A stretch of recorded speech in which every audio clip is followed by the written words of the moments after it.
মসজিদ বানায় আহলে হাদিস জামে মসজিদ, কেন? আহলে হাদিস জামে মসজিদ হবে কেন? আবার অনেক জায়গায় হানাফি জামে মসজিদ, কেন? সমস্যা কি আপনাদের? ভাগ করেন কেন?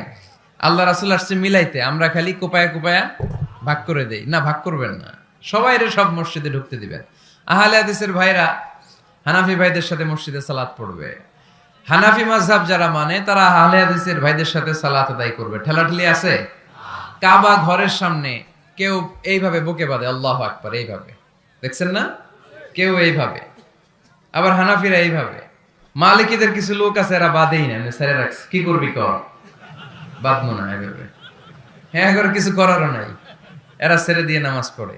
তো আল্লাহর ঘর এখানে, প্রতিটা নবীর পদ ধুলি লেগেছে যেই মক্কায়, প্রিয় হাবিবের শ্বাস প্রশ্বাস এখনো মিশে আছে এই কাবা ঘরে।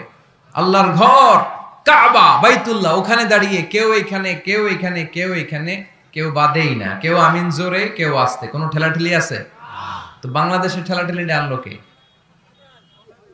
কেন এই ঠেলাঠেলিটা করেন? কথা কি বুঝেন? ঠেলাঠেলির দিন শেষ, ঐক্য গড়ার বাংলাদেশ। চিল্লায় বলো ঠিক কিনা?